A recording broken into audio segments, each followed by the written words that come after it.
Demolition, and there's that right hand. They're duking it out, not by the right hand. Takayama.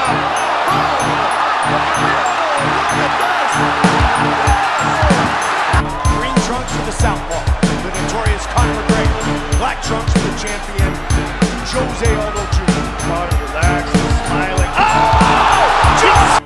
Nate Diaz, you just shook up the world. How's that feel? Hey, I'm not surprised.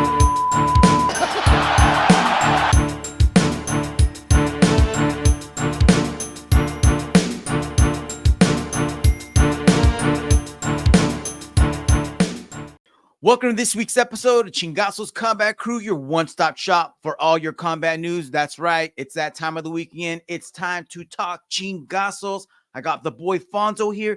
We got a full lineup of congratulations, UFC fight announcements, and behind-the-scenes interviews and videos. My brother Fonzo, are you ready to jump into this week's news, man? Yeah, man. Let's see. Catch us up. What's been going on? Yeah. How you doing before we get in? Mental health check, my bro. Hey, man. Good shit, man. Good shit. Today, we went and fucking killed it at the AOA. Shout out AOA Golf Club. It's the club, bro. Hell yeah. It's dope. So, I think I broke a personal best record today. You did. Yeah. Congratulations on that. I was talking about that as soon as I got home to the wife, bro. Salute. Sick. Thank you. Salute to personal best. All right, bro. Speaking of personal best, we got a lot of great news to start the show off with.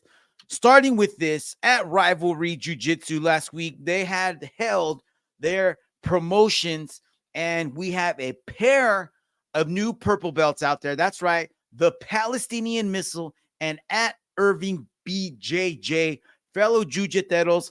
Love those guys. Shout out to the boys. Hey, keep on grinding, my brothers.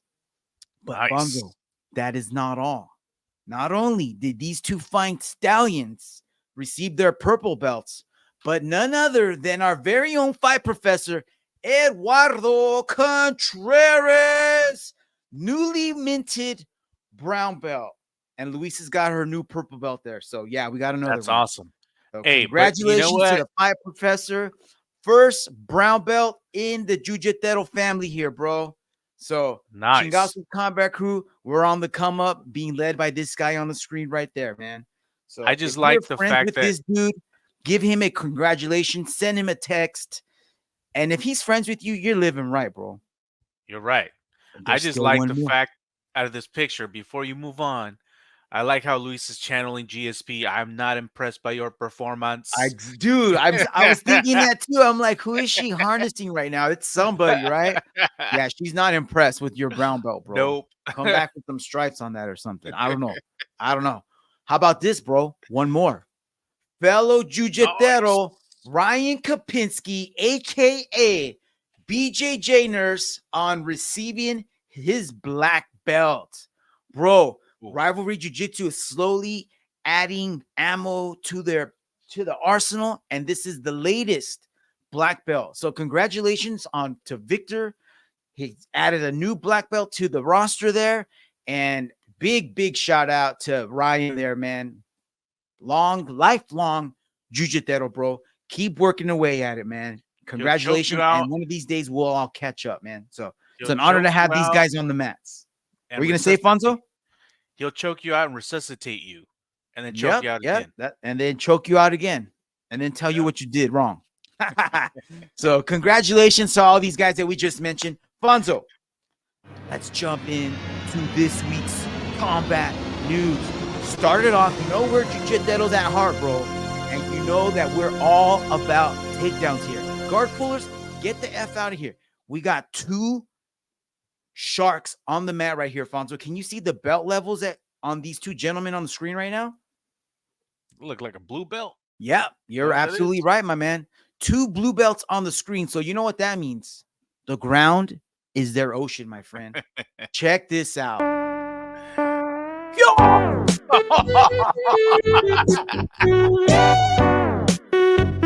You know what that means? Nice. That means you're double disappointed. How dare you be pulling guard? That's awful, man. Don't do that again. Don't do that again.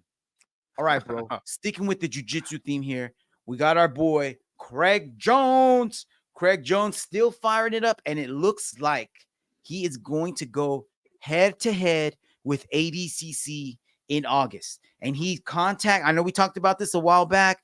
We shared the list of competitors that he's trying to get in this tournament, and they're the same competitors that are in ADCC, Fonzo. I know we talked a little bit about this last week, but for anybody that might have missed it, Craig Jones is offering $1 million grand prize to the winner of 170 pounds and above and 170 pounds below. He's trying to make 2 16-man brackets. And not only is winner going to take $1 million, but just for showing up, you're going to get 10K. Damn. Just for showing up. That's the grand prize in ADCC, bro. Where do I sign up? You got to get the invite, dog. You got to get the invite. And so check this out, bro. This was a poll that got put on earlier in the week on Reddit. So it doesn't have a whole lot of votes, as you can see on the screen. Early Friday morning, it was at 244 votes. So I'm sure it went up a little bit more since then. But the question was asked, if ADCC goes down the same weekend as BDCC, and all signs are pointing to that it's going to be the same weekend, what would you do? Would you continue to keep your tickets and go to ADCC? Would you sell your tickets to ADCC and go to Craig Jones's, or would you just go to Craig Jones's event? And the early votes are in, my bro, and all signs are pointing to everyone wants to go to that Craig Jones event, man. So yeah, dude, I don't know if that's real or not, but dude, money talks, and $1 million is a lot of money for a jiu-jitsu, bro. Like, they might just ride off into the sunset and you never see them again. Where's he getting this money from? So he's getting the money from some crypto bros.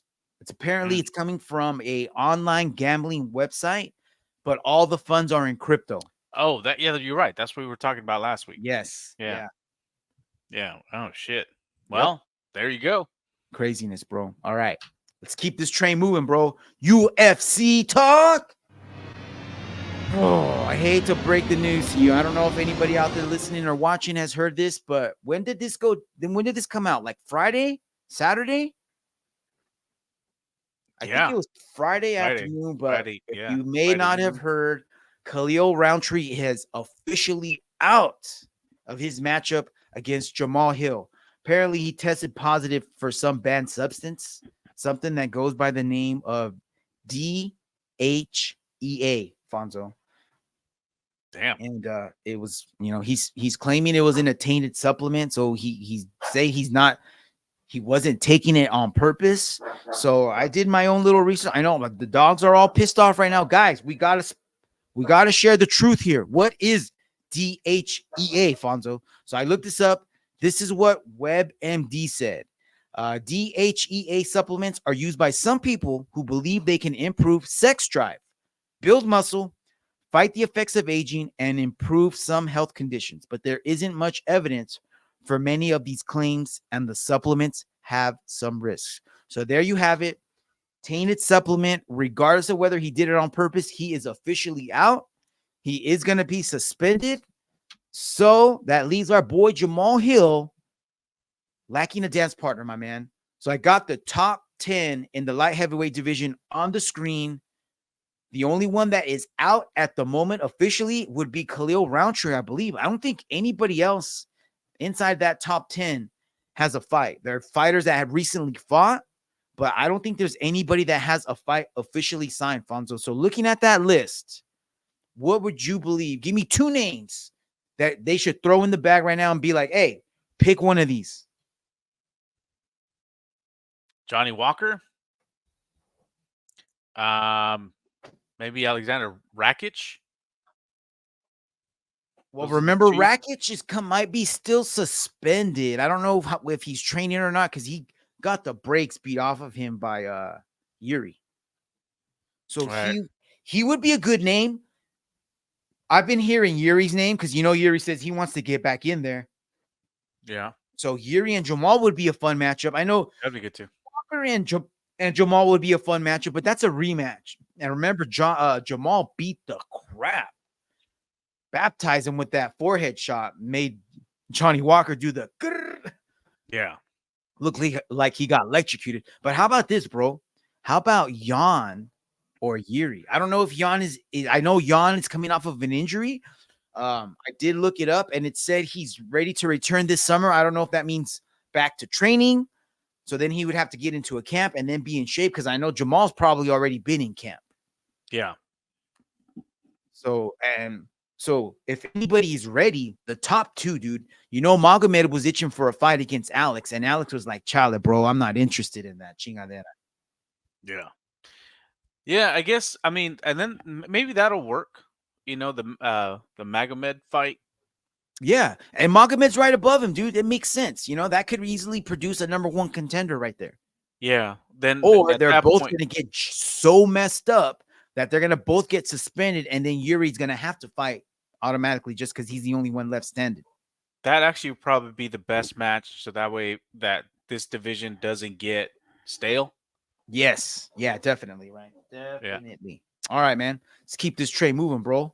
So your boy, Shera or Bullet Magomedov is a little upset at your favorite UFC fighter at the moment, or one of your favorite fighters, Michel Pereira. Apparently, the guy that Pereira just fought, Ior Poteria, I think his name was, that was supposed to be the opponent that Shera was supposed to be fighting. Oh, shit. So they did a little switcheroo, and it all worked out for Pereira because he made a highlight reel out of him. But Shera's left standing like, bro, that was supposed to be my highlight. You fucking acrobat. Check this out. This is what he said on IG. Michel Pereira, you damn acrobat. I lost my opponent because of you. Yes, you can do backflips now, but UFC is not a circus. You made an illegal move, and now you should be punished. Let me deal with this clown. Ship him to me June 22nd, and I will quickly teach him a lesson. Yeah. What illegal move did he do? I think he's probably talking about the backflip. Remember how the shin landed on the guy's head, but they said, hey, it was all good. So, yeah, I don't know, man. This will probably be a fight that'll get made later down the line. But right now, I think Pereira's got his sights set on ranked opponents because this isn't going to really do anything for him in the rankings because Shera's not ranked. Yeah. So, yeah. And Pereira just got into the rankings. So, it doesn't make too much sense for him. Bro, check this out. Da-da-da-da-da-da. This mofo. Oh, shit. Yeah, I remember this. He goes back to his hometown after his UFC victory, after UFC 301 win, when he's going around to the flooded towns and rescuing stray dogs, bro. I've seen videos of him climbing on roofs, breaking into the roof, pulling dogs out, breaking windows in like waist high, thigh high water, and every day a different video is coming out, dude. So he's not just doing it once, not twice. Like every day he's out there doing this. You know me, bro. I'm a fucking dog guy. I love dogs. So fucking this just makes me a fan of him even more, bro. Yeah. All right, dog. How about this? Earlier in the week, I saw this video, and I saw another video of Daniel Cormier, almost like contradicting himself, bro. So this came out first, and I guess DC was commenting on John Jones not fighting Tom Aspinall. And he's like, you know what? I'm actually on John's side. If I was John, I wouldn't fight Tom Aspinall either. I'd want to fight Alex because it's an easier fight. So this was the quote he dropped. DC sides with Jones over wanting Pereira over Aspinall. I'm taking his side because I recognize what he's doing. He's fighting all these older guys. Now he's the older guy. He's trying to make the smartest fight with the least amount of risk. What do you think, dude? You think that's what he's doing? Just trying to get an easy fight, easy money without having a chance of taking an L, without the chance of taking much damage? I mean, that's what it seems like he's doing. I mean, because honestly, right? And it's kind of weird that you think that DC is playing like a little reverse psychology here by saying this, like, hey, bro, I'm on your side here. Like, I completely agree with you. You don't want to fight that young bull right now. Maybe, maybe, but I mean, but he's right though. I mean, he is right because as you get older, man, I mean, do you really want to take those risks? You know what I mean? That happens with all of us, man. When we're younger, you don't give a fuck. You know what I Right? mean? Like True you're a that, young bro. bull, you got shit to prove. You know, Yeah. you take risks, and that's what being young is all about. You take these risks, and when you get older, you got to start thinking about that shit. Yep. So he might be a little right, but he might also just be gaslighting him too. Like hey fool, like I know what you're doing, and this might appeal to fucking John's reckless nature and be like, you know what, I'm gonna show you one more time, and Could then be. It you know what I mean, could could be. be. So it But could be then, a little both. check this out, bro. Look at this. This is him later. I'm not even into the Miocic. Let me play this back. Cue this up again. Fight, honestly. You got. I just think of Jones.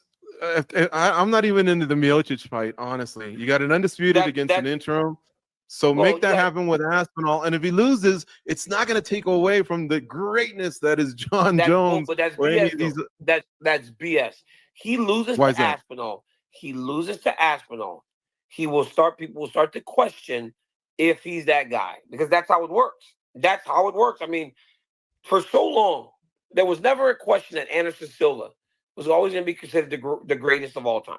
Dude starts getting beat towards at the end of his career, and now George, you're list. George St. Pierre, John Jones. Had he not started losing those fights, he would have still sat right by John Jones and George St. Pierre, if not above them. That's how it is. Well, there you have it, bro. So I think he's dropping facts, man. Like, not necessarily. I mean, yeah, for a long time he reigned supreme, bro, but now he really has an official challenger in front of him, and he's not gonna face him. Yeah. So, wow, man, there's just two sides of DC, good guy, bad guy. So, speaking of our boy John Jones, the fight officially got announced, I believe, on Friday. This went down May 17th. So, yeah, 2 days ago. November 9th, Madison Square Garden. Happy early birthday, cuz. That's just for you, bro. John Jones, Stipe Miocic. And as you can see from Twitter, bro, the comments are already starting to trickle in. Finally, the fight we've all not been waiting for. True that, bro. True that. So it's weird, dude, because this is the first time in the history since they ever made interim belts that the official champ is not going to face the interim champ, even though they're both available to fight each other to solidify the belts, right? Am I right? I feel like it might have happened one other time, but I can't think of it right now. So yeah, it may have happened. But this is like, this is if there ever was a case where like, nah, bro, you gotta solidify it. Like, this is it, you know. And I know me and you had this you brought this up. You're like, bro, this is like Shogun and John Jones back in the day all over. Yeah, but Shogun didn't drag his feet. No, you know, no, he was like, fuck yeah, I'll get my ass kicked. All right, bro. Speaking of getting their ass kicked, this past week, 8 years ago, 2018, 6 years ago, right?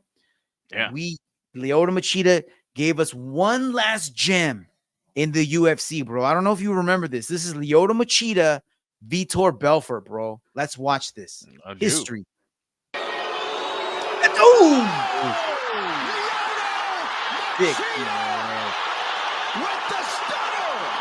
Sickness, bro. History in the making. Just wanted to share that, man. Never forget. Dude, remember when everybody thought he was unstoppable? Yeah. Well, that was TRT Belfort too, no? Crazy. Yeah. Dude, check out this video of Arman Tsarukyan showing off his flexibility. At first, I thought this was an AI video. I'm like, bro, what the freak is this? Is this real? That first part was look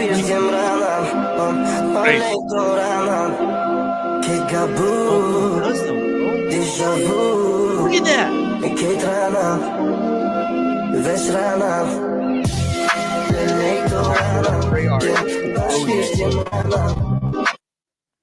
Just that first part alone right there.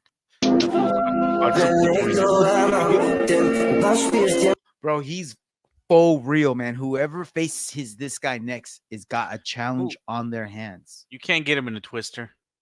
Hey, did you hear his coach talk about him facing Islam? He's like, oh, he's not ready yet. Oh no. Yeah. Yeah. His coach said, yeah, we want to wait a little bit longer because we don't think he's ready to beat Islam yet. Crazy. You know what? That's pretty smart coaching. Smart. Man. Yeah. I'm glad. Time is on his side, bro. I was gonna say, Time I'm is on glad his when side. coaches do that, they He's don't rush young, it. hungry. He's been taking like almost no damage. You know what I mean? Yeah. He's been smart. So let's see who he gets next. We should be hearing something soon, I bet. All right, dog. Dana dropped a killer announcement earlier in the week. Talk about UFC 304, Manchester, England. Listen up to this. 304 from the Co-op live in Manchester, England. The main event, Leon Edwards facing Bilal Muhammad. Leon is on a 13-fight unbeaten streak facing Bilal Muhammad, who is on a 10-fight unbeaten streak. The co-main event will be interim heavyweight champion Tom Aspinall. He will be facing Curtis Blades. This is a rematch from 2 years ago where Aspinall suffered an unfortunate knee injury. Have that round Aspinall has 14 wins, all by finish, and all but one is in the very first round. He faces Curtis Blades, who recently stopped the surging Jailton Almeida at UFC 299. Also on the card, Bobby Green versus Patty Pimblett, a fight they were both asking for, so we gave it to him. Mokaev versus Manel Kape. These two do not like each other, and an amazing matchup with Arnold Allen versus Giga Chikadze. So there you have it, ladies and gentlemen. We are coming back to Manchester, England. And let me tell you what, if you have never been to a fight in Manchester, England, the crowd is... Bro, this is gonna be a banger of a show, fight. dude. 5 killer matchups, Fonzo. Bobby Green, Patty Pimblett. Like, this really isn't gonna shake up the rankings, but this is a fight that I think people just want to see Patty get his ass whooped, bro. It's gonna be a banger, dude. It's gonna be a fight. It's gonna be entertaining for And sure. if I were Bobby Green, I would bring my own food, bro. Don't eat out. Don't eat anything over there. We need you at 100%, bro. Giga Chikadze, Arnold Allen. This is gonna be a banger, dude. I think Arnold Allen is gonna get up all in Giga's face, because if he stays within that range where Giga can throw kicks, hey, he's in for a world of hurt, bro. Yeah. Diarrhea City after the fight for him. How about this, dude? I hope this mofo shows up, man. Manel Kape, Muhammad Mokaev. This is gonna be good, dude. We could instantly see somebody jump into the. I mean, I know they're only 7-6, but one of these guys might even get a title shot off of this. You know, throw the winner of this fight against Brandon Royval. Banger, bro. And then, of course, interim champ, unfortunately. Really, this should be the champ, no? Yeah. Tom Aspinall, Curtis Blades, like I said earlier, man. I mean, we need to see this run back. You know, Tom blew his knee out. That's been the only hiccup in his entire career thus far. So we're going to get a chance to see him run this back and get that L back. And I got to say, dude, I think he's going to get it back. Yeah. And then after that, he's just going to have to wait and see what John does. You know, I just think it sucks because this fight should have come in maybe after the John fight. But for sure, it right? is what it is, man. It is what it is. Once we have an undisputed heavyweight champ, that's what we should be seeing. But and how about this, man? I know John Anik earlier in the week posted that this fight was going to be announced, and it officially got announced a couple days later. Bilal Muhammad, finally, all the waiting has paid off for this dude. Pobrecito, bro. He's been waiting forever, getting clowned. But he's going to get a chance to get that belt, man. What do you think? Dude, Think he's going to get his eye poked again? Most likely, for sure. We'll see, man. I just think hopefully it's not too bad. I think Leon's gonna piece him up, bro. So there you have it, Fonzo. 5 killer fights. So they haven't announced. Obviously, this is gonna be main event. Yeah. Obviously, this is gonna be co-main event, right? This is probably gonna be on the main card. This could be the main event of the prelims right here. Could be. Maybe, you know what I mean? So maybe we're still gonna get one more main card fight. Not to mention maybe a banger on the prelims, right? Right. So what about if they added this, bro. Ian Gary tweeted earlier in the week that he had verbally agreed to face Michael Venom Page at UFC 303. This is not the same card. This is one card before, but why not move this to that card, bro?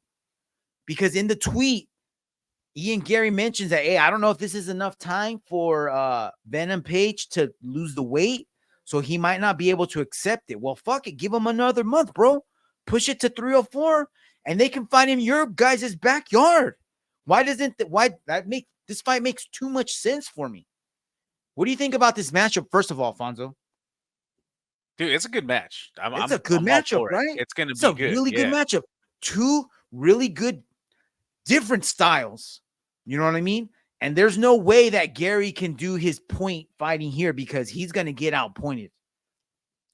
Well, here's the thing, man. I don't know if they're going to, I mean, as long as MVP is good with his weight, I think they should keep it at 303 though, because I think right now, that card right now is lacking, especially after Jamal Need the Hill. firepower. Well, it doesn't Yeah. matter to me. I'm just saying if he's having issues, if there's an issue with him making the weight, then why don't we move it? But if otherwise he's good, then keep it at 303, bro. Keep it. Yeah. The sooner I see that fight, the better, bro. And I could just imagine, bro, like this is if Venom Page does Ian Gary like he did to Kevin Holland or anything close to that, hey, he's going to be propelling himself to the top of the rankings real fast, bro. Yep. Just collecting soul stones on the way up, man. All right. How about this, man? UFC announced, made it official. I know we talked about this a while back, but now it's on like Donkey Kong, bro. September 28th, UFC's going back to Paris for a UFC fight night. They have not announced who is going to be mainlining this event or who's going to be on the card for that matter, but they got a handful of really good French fighters to throw on that card. But I just don't know if Cyril is going to be available because he's busy making a movie that nobody's going to fucking watch. As long as he gets paid more, fool. True that, bro. True that.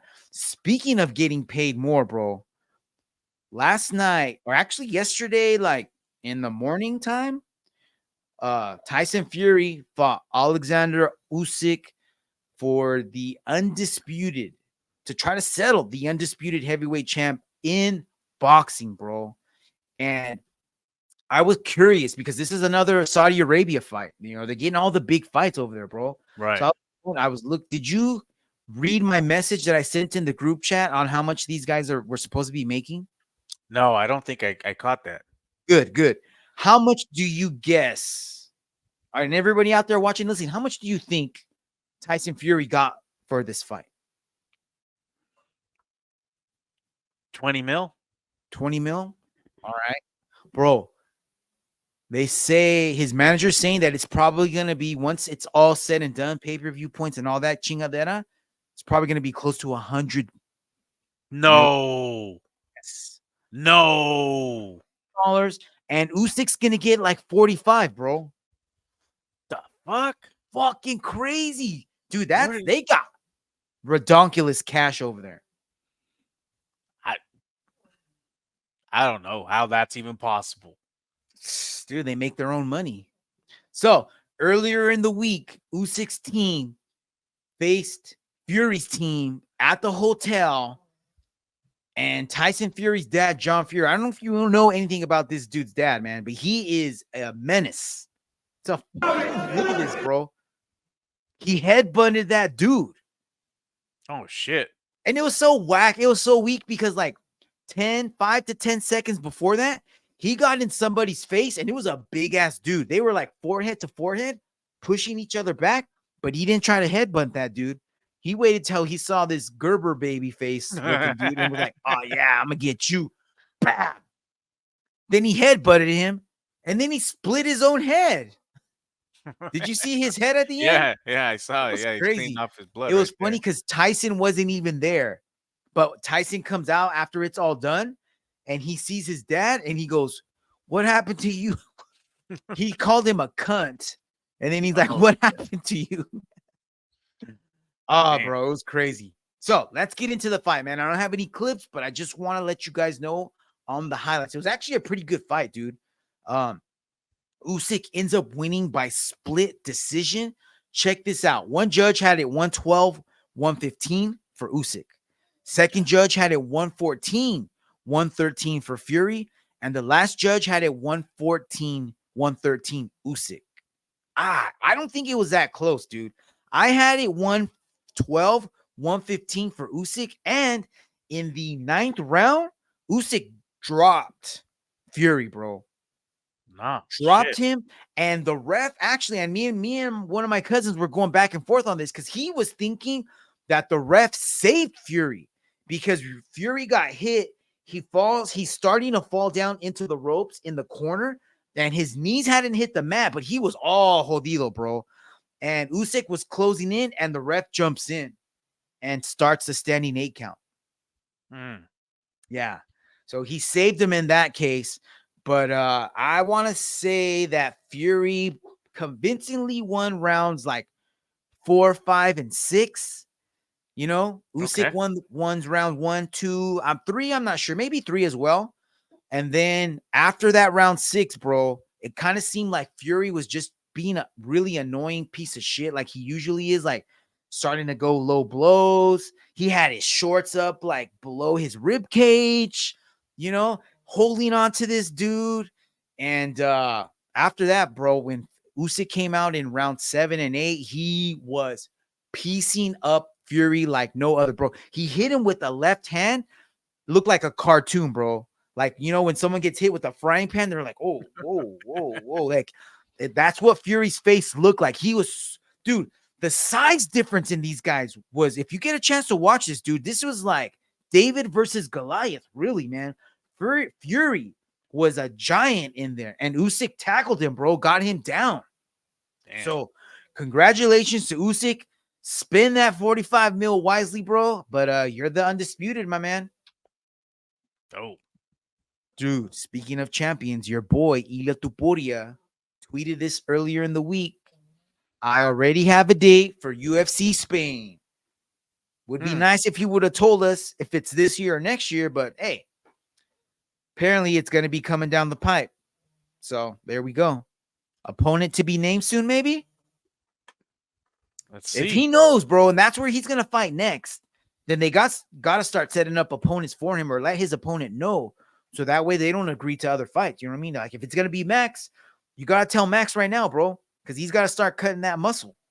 Well, I mean, wouldn't he already know? Like, if they already signed the paperwork, you can't sign the paperwork without knowing your opponent. Well, I mean, all maybe they really are saying is that they found a venue, maybe. Oh, maybe. You know, who knows?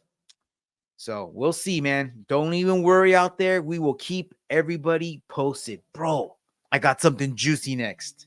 All right. Everyone out there, y'all want to see a dead body? You're going to have to wait a little bit, but I promise you, you're probably going to see it. Dude, how about this? Did you hear about this? Yeah, I did. BKFC announced that this fight has been signed. It is official. Dylan Donis is going to get murdered by Mike Perry in BKFC. Yes or no, bro? I agree, man. This is like I always say, bro, this is like when on Jurassic Park, when they drop the goat into the T-Rex pen. This is going to be it, man. Mike Perry is going to like put on his bib and he is going to feast on Dylan Donis, bro. I think the only question really that needs to be asked here is how long does Dylan last? 1 round, 2, more than 2, more than 4, more than 6? What do you think? What are you saying, Fonzo? Over 5, under 5? Under 5 for sure, dude. I think maybe like 2nd, 3rd round. Bro, hold up. Hold your horses. Have you seen Dylan's hands? Not in a while. Let me show you. Calm KSI. Easy work. Easy work, motherfucker. Let's go. Jab. 2. Uppercut. 3, 2. 1, 2, 1, 2. 1, 2, 1, 2, 3, 2. There again.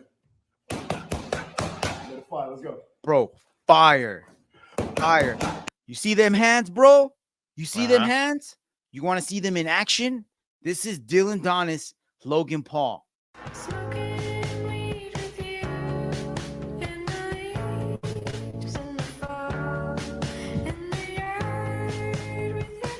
shit. Oh shit. Oh damn.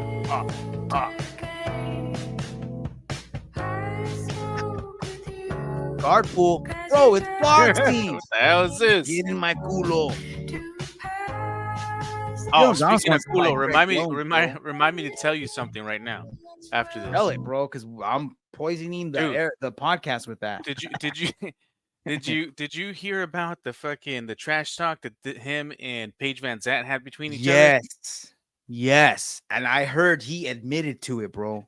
Well, what he was saying, like when you say getting my culo right now. Tell him what I'm admitting, what he admit to. Well, what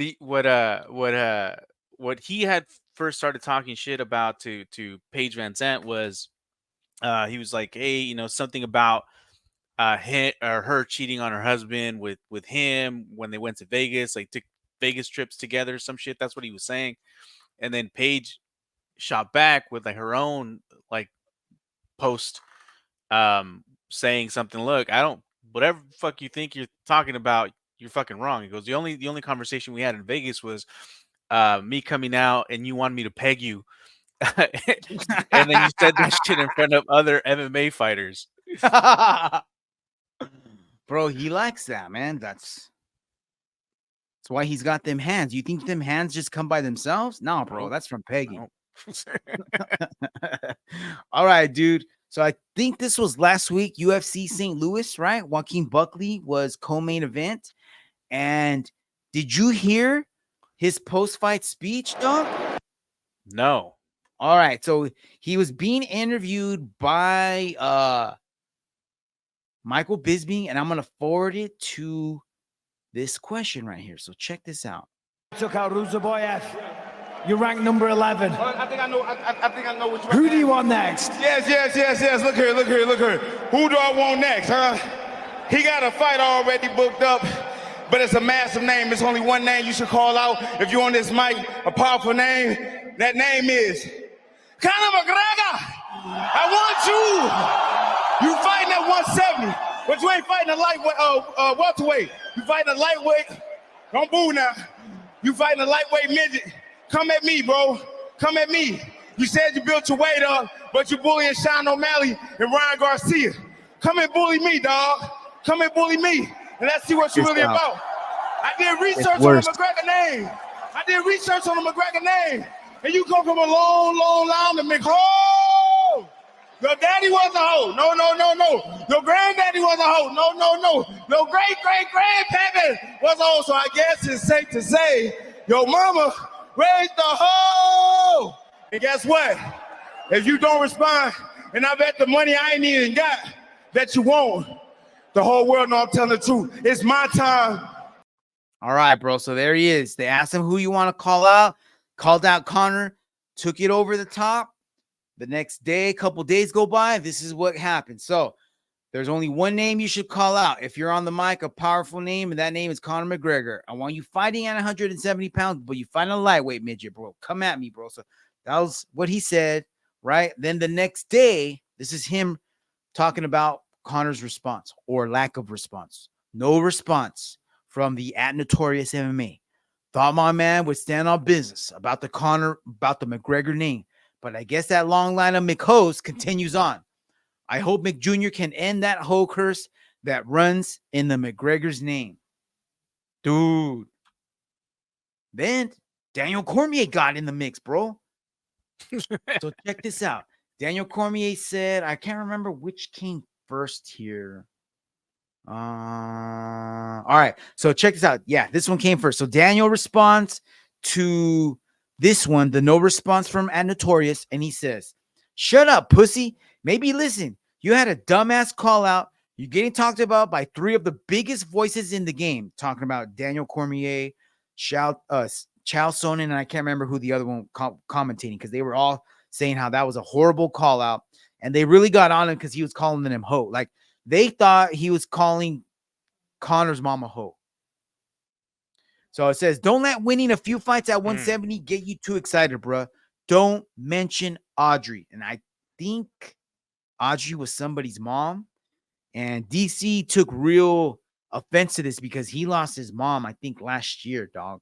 So he's all about moms right now. Shit. And then Buckley responded, yeah, you funny, pretending like you don't know what I'm talking about still. I don't care if y'all say it's the worst call out. The point is, you saying I was calling women / grandma hoes? Nah, y'all the hoes. And then a little bit later, he said, let this be known at DC MMA, at Bisbing, at Chow Sonnen, your mama's raised some hoes. Y'all really trying to twist up my words, knowing damn well what I said in that cage, but it's okay. We can all have some fun. I think he could have done the call out, but just the whole part and bringing in family is like a little too cringe. So instead of helping himself out, he might have made some enemies and lost some fans possibly. Maybe. And then it doesn't, I mean, it's a weak call out. He's not going to get any response to You it. know damn well he's not going to fight you, dude. Yeah. Right. So, I mean, it's just one of those instances where you just shoot your shot, I guess, you know? Yeah. Fool, it's like the dude that fucking tried to the fucking band geek who tried to shoot his shot with the fucking prom queen. You know You that never shit. know, man. You miss 100% of the shots you don't take. That's true. Ask Bryce Mitchell, Arkansas. Bro, check this out. This was Bryce Mitchell on the Believe You Me podcast. This was a while back, but this clip is a gem. I want to say this before I play the clip. This is for any kids out there listening, any parents of kids, keep your kids in school. Kids, look at me. Stay in school. You put your faith in science. Let me tell you something right now, Bisping. Gravity ain't real. You know what? Sorry. I've actually seen your. Gravity ain't real. You want to tell me you don't believe in God because there's no evidence? Give me the proof of gravity. You know why things drop to the ground? Because of density, brother. Oh yeah, you drop Shit's something heavy, and bro. it falls down. Well, that's real cute. What if you do it with the helium balloon? Well, it's got helium in it.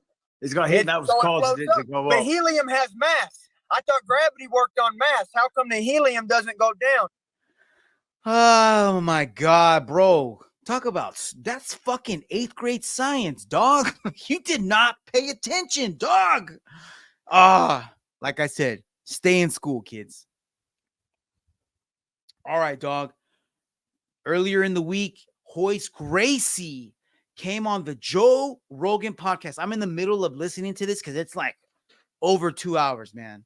So, you know, I got a long drive to work every morning, so I've just been listening to it in bits and pieces, but he gives some freaking gems, dog. I'm not a big Royce Gracie fan. I was able to meet him once at a jiu-jitsu seminar. Super cool guy, really nice, but the more I learn about him, the more like, I don't know. You know how they say it's just like you don't want to meet your heroes, kind of like, because you're going to get disappointed. Right. It's kind of like that because he's kind of cringy. All right. Kind of has like a really big head. But I mean, dude, you would too if you won the first 3-4 UFCs. Right. Made the UFC what it was.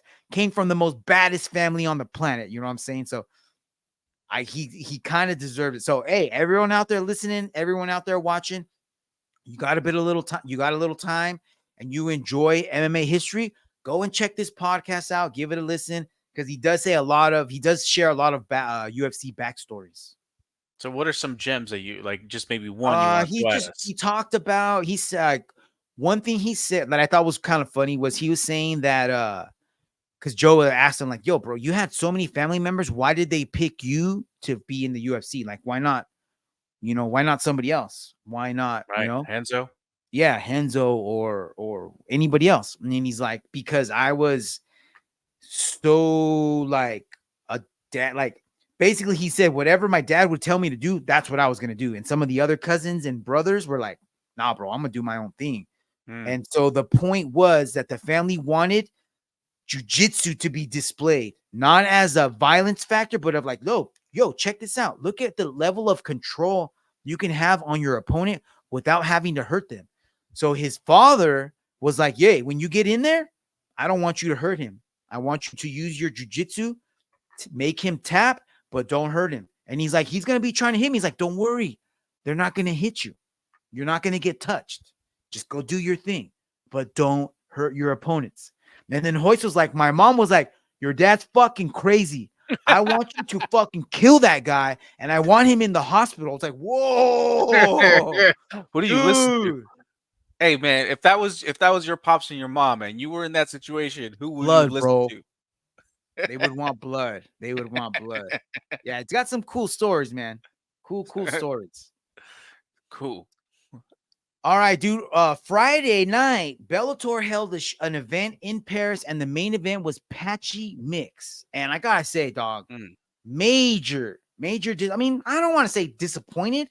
I just didn't see the blowout that I thought I was gonna see, because earlier in the week, in interviews and whatnot, Patchy Mix was comparing himself, and a lot of other people out there in the MMA media as well were comparing. We're wondering how would he do against Sean O'Malley, because they both have very similar records. You know what I mean? Unfortunately, Patchy's in Bellator and Sean's in UFC, so we might not at the moment never get to see it. But look at their last 5 fights on the screen, bro.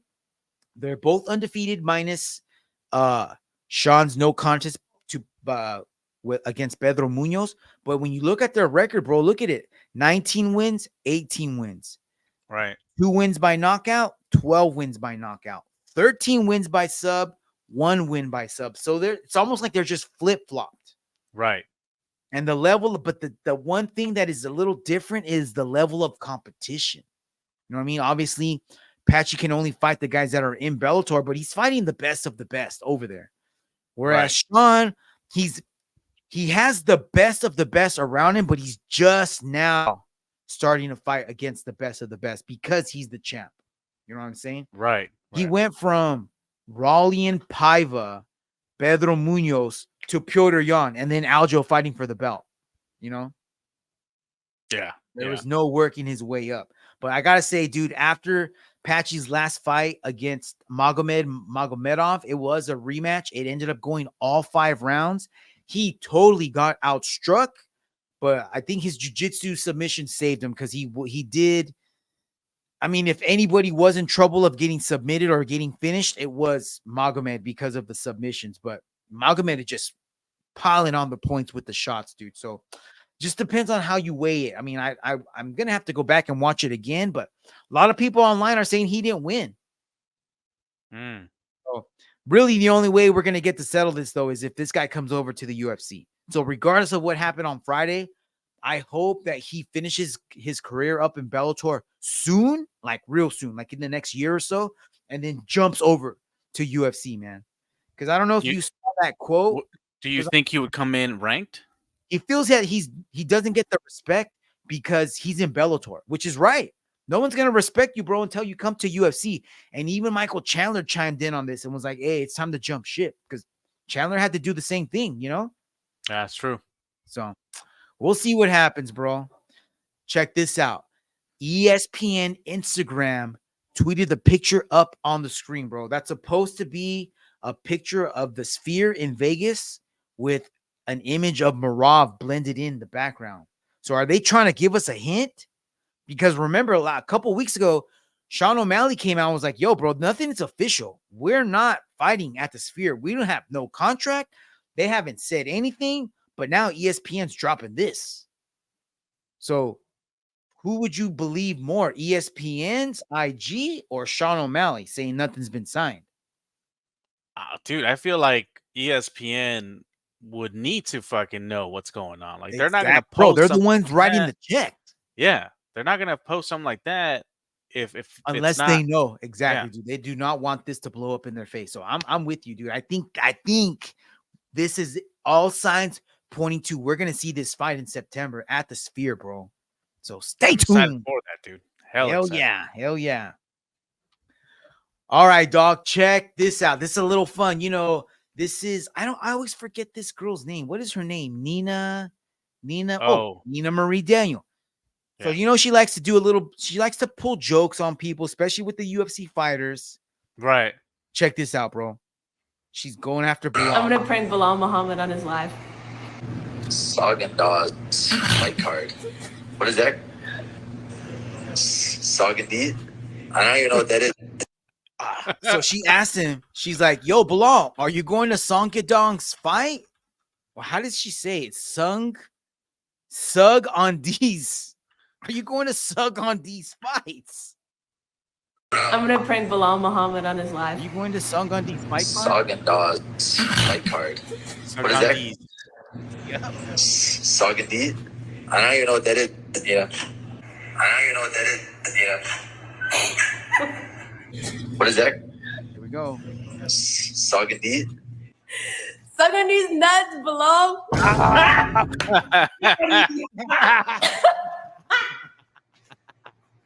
Dude, suck on these nuts and fart jokes will never not be funny, bro. Never. I don't care. All right, bro. So the fight got announced. Bilal's going to get to fight Leon, right? And then Nina posted this video online, and your boy Deshaun Strickland had to put his cuchara in the mix. And check out what he said. Sean Strickland reacts to Nina pranking Bilal Muhammad over IG Live.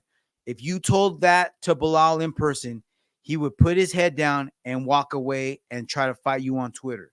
That's what Sean said. Then Bilal responds, bro. If Sean tells you he's going to fight you to the death, it means he's going to jab you and play defense for 25 minutes. If Sean sees you're a harmless kid or a homeless man on his Ring camera, he's going to walk outside with a gun and record it to make it seem like he's crazy. If Sean goes on a podcast, it means he's probably going to cry. Damn. What the fuck? 10-8 Bilal, bro? 10-8? No, that's a verbal knockout. That's a verbal knockout. Bro, I'm throwing in the towel for Sean. I'm throwing in the towel. Hey, leave him alone. Stop picking on that man. Had enough trauma in life. It was, man. All right, Fonzo, that's the last MMA story, but I do have one story on this kid right here, bro. All right, Fonzo, that is a wrap, my man. Anything, closing comments, anything you want to add for this? No, man, we got some good stuff coming up. I got to not miss these next ones. So, yeah, man, I'm excited. Wonderful, wonderful show, man. I hope everyone out there enjoyed it. Join us next week for another fantastic episode of Chingatos Combat Crew. Have a fantastic week. Keep rolling and training out there if you can. And we're out of here. Peace. Peace.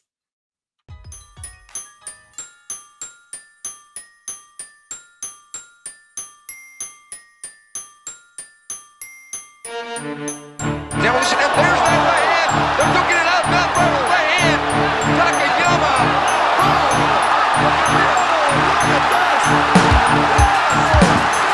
Green trunks for the southpaw, the notorious Conor McGregor.